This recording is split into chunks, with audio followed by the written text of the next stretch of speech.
안녕하십니까 여러분.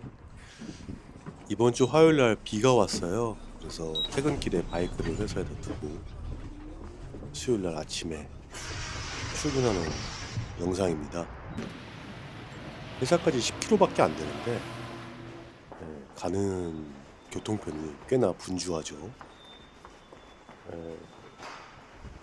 다들 발걸음이 바쁜데 저는 회사까지 이렇게 대중교통을 이용하게 되면 1시간 정도 걸립니다. 뛰지 않고 그냥 여유롭게 가면요. 물론 이제 지하철도 이렇게 사람이 많고요. 특히 더운 날은 너무 힘들죠. 이렇게 낑겨서 갑니다. 다들 서울이나 근교에 사시는 분들 평범한 출퇴근의 모습입니다. 지하철을 이렇게 내리다 보면 어쩔 때는 퇴근하고 싶어요. 피곤해가지고 그 사이에. 그렇습니다. 직장인의 삶이 언제나 이렇게 똑같죠. 그렇게 출근을 합니다.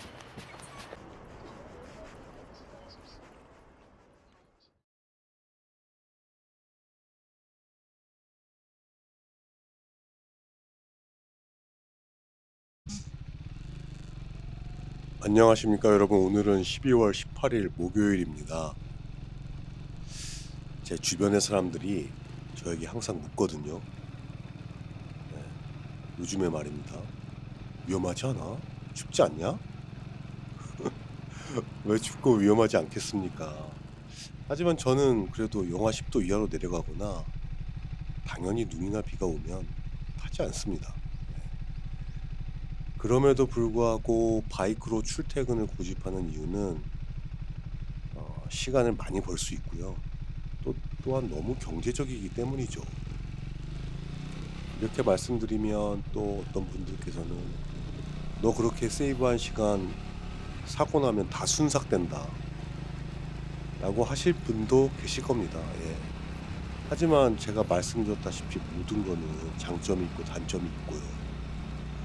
동시에 이 모든 것은 다 하나의 선상에 있는 것이 세상의 이치이자 모습이지 않나 싶습니다. 저는 바이크로 출퇴근하면 시간의 60에서 70% 정도 세이브할 수 있고요. 그 시간에 책을 짬내서 읽거나 출근해서요. 일기를 쓰거나 하루의 계획을 하거나 하는 이 시간이 저는 24시간 중에 가장 행복합니다. 심지어 제 지금 앞 영상에서 보신 것처럼 출퇴근이 좀 피곤하기도 하고요. 대중교통. 이 모든 것을 제 바이크가 실현시켜 주는 거겠죠. 이미 사실 저는 출퇴근용으로 라이딩을 한 지 올해 세 번째 겨울을 맞이했고요. 그간 제가 느꼈던 위험들, 그리고 그를 통해 스스로 세운 라이딩 원칙을 말씀드려보고자 합니다.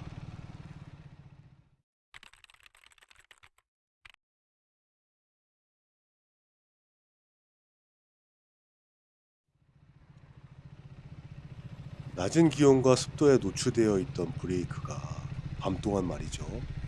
뻑뻑한 상태에서 낮은 속도에서 핸들을 틀다 보면 평상시보다 브레이크가 꽉 잡힙니다. 그래서 제궁하기 십상이거든요. 그래서 중심을 잡으려고 바닥에 이제 발을 대게 되면 바닥도 미끄러우니까 그냥 넘어지기 쉽습니다. 그러니까 저속에서 브레이크를 몇 번 잡고 도로로 들어서게 되죠. 그리고 제가 이거는 얼마 전에 제궁을 한번 했어요. 예, 저번에 속초 갔다가 아침에 출발할 때. 그래서 이제 느낀 거죠. 그래서 이제 겨울에 출발하시기 전에는 브레이크를 한번 몇 번 테스트하고 주행하시는 게 좋겠다.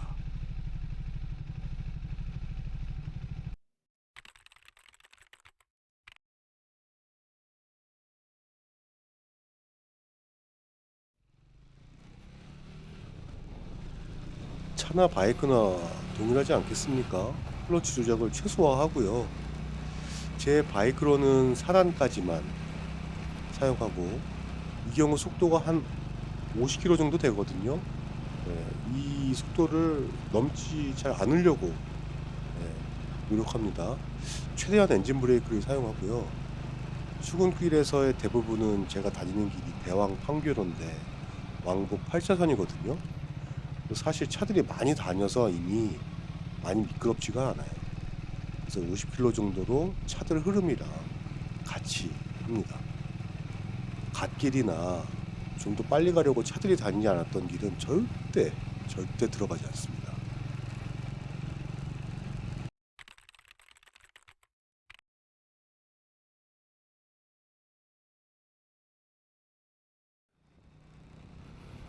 눈이 온 다음 날 제설 작업을 잘 해 놓으셨기 때문에 눈이 보이진 않지만 염화칼슘이 이제 코팅이 돼 있어 가지고 도로가 꽤 미끄럽거든요.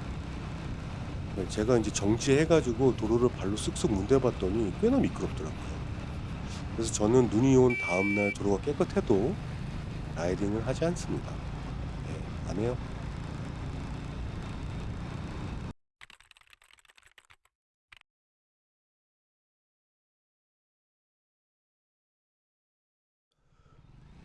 사실 저는 이런 그 평범한 도로가 아닌 공간에서 꽤나 긴장하거든요.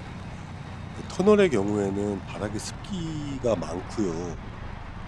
또 자동차 배기가스랑 유분 등에 의해서 평상시에도 미끄러운데 겨울에는 더 미끄럽거든요. 그래서 겨울에 겁이 엄청 납니다. 터널 들어갈 때. 그리고 고가도로의 경우에 지열에 의한 영향도 없고 고감이 있으면 그냥 차가운 공기에 노출되어 있잖아요. 그래서 그냥 도로보다 빙판일 경우가 많습니다. 겁을 집어먹죠. 속도를 줄이는 방법밖에는 없지 않겠습니까? 추월이나 차선 변경 같은 경우에는 절대 하지 않습니다.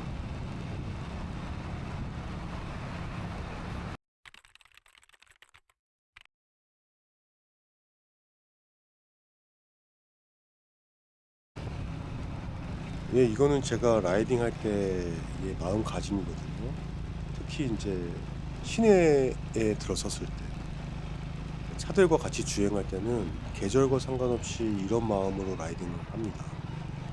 모든 차가 김 여사라고 생각하고 나 말고는 다 적이다 라는 마인드 세팅을 하거든요. 일부 바이크를 혐오하는 네 바퀴 운전자들이나 그냥 몇몇 그냥 평범한 사람들도 멀쩡히 제가 차선을 차지하고 주행하는 데도 불구하고 라이더를 없는 취급하는 경우가, 그냥 무시해 버리는 경우가 실제로 너무너무 많습니다. 화가 굉장히 많이 나거든요, 제가. 근데 사실 그런 경우에 말이죠. 그러니까 내가 아무리 과실이 없다 해도 그들에 의해 한번 툭 치이기만 해도 넘어지니까 전적으로 저의 손해죠. 정말 화가 많이 나는데 그냥 '아유 김 여사다.' 라고 생각하면 좀 측은심이 생깁니다. 그냥 어쩔 수 있겠습니까? 네. 이건 제가 어떻게 컨트롤할 수 있는 게 아니니까요. 네, 여러분, 저는 이렇게 겨울에도 바이크를 잘 타고 다닙니다. 아무래도 비시즌에 자신의 바이크를 봉인하시는 분들보다는 제 경우 라이딩 시간이나 횟수가 많으니까 그만큼 사고 발생 가능성이 노출이 되어 있다고 봐야겠죠. 뭐 그건 사실입니다. 그런데 제가 성격이 그런가 봐요. 남들 안 하는 것에는 다 이유가 있는데 그럼에도 불구하고 하고 싶은 건 하는 사람인가 봅니다. 예, 지나고 보면 그랬던 것 같아요. 오죽하면 저희 아버지는 꼭 청개구리 같이 그러냐고 그렇게 말씀하시거든요. 사실 춥지도 않고 위험하지 않는데도 제가 싫으면 누가 하라 해도 안 하지 않겠습니까? 다 탈만하고 좋으니까 타는 거겠죠. 배달 라이더들 분들에 비하면은 뭐 대수인가 싶기도 하고요. 네. 그럼에도 불구하고 걱정해 주시는 분들 너무 감사드립니다. 예. 저 안전하게 잘 타고 다닙니다. 오늘은 저의 조상님이신 다산 정약용의 시 한 수를 끝으로 영상 마무리하겠습니다. 어 1800년대 초에 강진으로 유배를 가셔 가지고 얼마나 힘드셨겠어요. 네. 세상의 허무함에 대해서 풍자하신 내용인데 시 제목은 한자로 독소입니다. 독소. 풀이하면 이제 혼자 웃다라는 뜻인데 읽다 보면 저도 혼자 웃게 됩니다. 최근 많이 드는 생각이기도 하고요. 네. 예, 여러분 모두 건강하시고 다음에 또 뵙겠습니다. 감사합니다.